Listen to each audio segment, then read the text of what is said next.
સાબરકાંઠા અને અરવલ્લી જિલ્લાની અંદર અસ્મિતા મંચનું એક ભવ્ય આયોજન કરવામાં આવ્યું। એમાં લગભગ સ્વયંભૂ 25,000થી ઉપર ક્ષત્રિયો અને ક્ષત્રિયાણીઓ હાજર રહી અને અમારું ફક્ત એક ને એક જ અમારું અત્યાર સુધી આજે 22-23 તારીખથી માંડી અને આજે 13 તારીખ સુધીમાં અમારું એક જ નિવેદન છે, એક જ અમારી આશા છે કે રૂપાલાજીની ટિકિટ રદ થાય, એ જ અમારી માંગ છે। તમને આટલી બધી શું સત્તાની મોહ છે?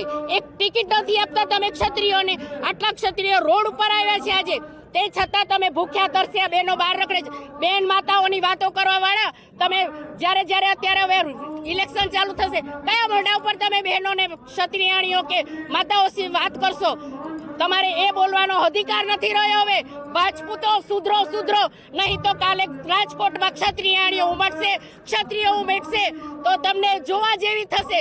તો હજી પણ તમારી પાસે કાલ સુધીનો અમે સમય આપીએ છીએ। રૂપાલેજી તમારી ટિકિટ રદ કરો।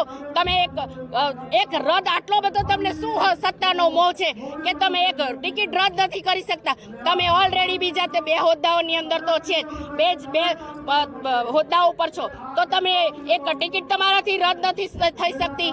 અમે ક્ષત્રિયાણીઓ જો તમે ટિકિટ રદ નહીં કરો, 16 તારીખે જો તમારું ફોર્મ ભરાશે તો અમે ક્ષત્રિયાણીઓ ધરણા ઉપર ઉતરીશું, ઉપવાસ ઉપર ઉતરીશું, નિર્જળા ઉપવાસ કરીશું।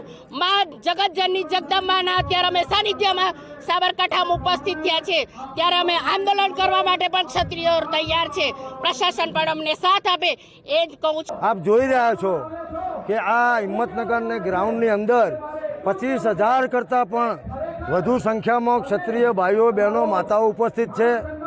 મૂળ અમારી વાત એ જ છે કે પુરુષોત્તમ રૂપાલાએ જે વિવાદિત નિવેદન આપ્યું છે એનો આક્રોશ એ સમગ્ર ગુજરાત નહીં, હવે તો ગુજરાતની સરહદો અંગોળી અને રાજસ્થાન, મધ્યપ્રદેશ, કર્ણાટક, ઉત્તર પ્રદેશ, હરિયાણા ત્યાં સુધી પહોંચ્યું છે।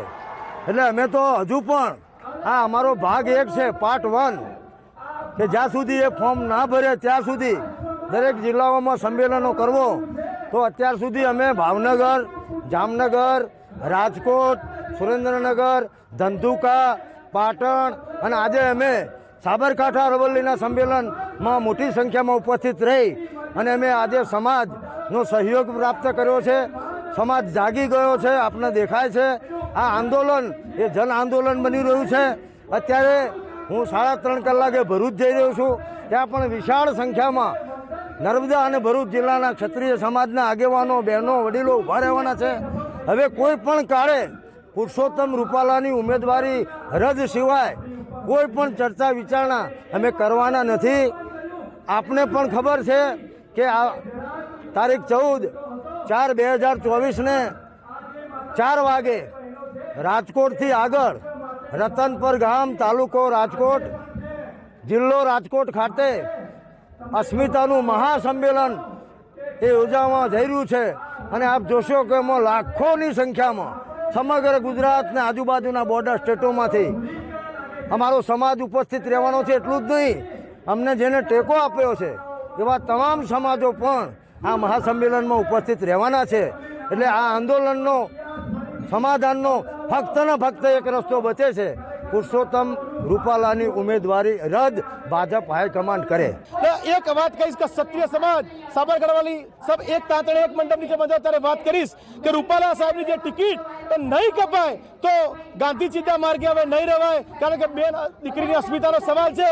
અમારી પ્રથમવાર ક્ષત્રિયાણીઓ જ્યારે રસ્તા પર ઉતરે ત્યારે એક વાત કરીશ કે જ્યારે 16 તારીખ સુધી અમે રાહ જોઈશું, જ્યારે ફોર્મ ભરાશે ત્યારે મારી બી ટીમ લાગુ થશે અને જ્યારે ક્ષત્રિય સમાજ સંઘર્ષ સમિતિ જે નિર્ણય લેશે એ પ્રમાણે અમે કામ કરીશું। ગામે ગામ કોઈ પણ રાજકીય પક્ષે પ્રવેશ કરવો નહીં।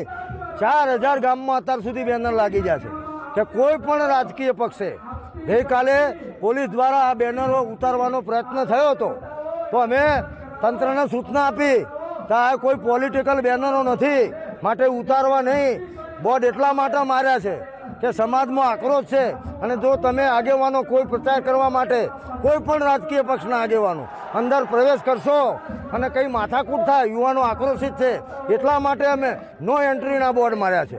અને આજે અમે શહેર કક્ષાએ, તાલુકા કક્ષાએ અમારા આગેવાનને કીધું છે કે કમલમમાં જઈ અને 11 કલાકે આવેદનપત્ર 11 થી 6 માં આપે, કારણ કે જામનગર ને રાજકોટની અંદર અમારી બહેનો સાથે જે રીતે પોલીસે વર્તન કર્યું એનાથી અમારો આક્રોશ વધી ગયો છે.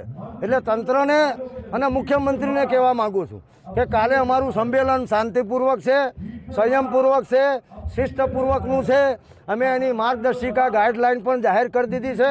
માટે અમારી કોઈ લક્ઝરીને ક્યાંય પણ પોલીસ તંત્ર દ્વારા રોકવામાં ન આવે અને કોઈ પણ જાતની અડચણ પૂરી પાડવામાં ન આવે, અટકાયત કરવામાં ન આવે. મારે ઉચ્ચ અધિકારીઓ સાથે પણ વાત થઈ છે, એમને અમને સહયોગ આપ્યો છે. અત્યાર સુધી સરકારે પણ સહયોગ આપ્યો છે, તો અમે પણ સહયોગ આપ્યો છે. અને અમને આ જે સંમેલન છે એની મંજૂરી મારી જાણમાં છે ત્યાં સુધી મળી ગઈ છે અને એમાં કોઈ અવરોધ નથી.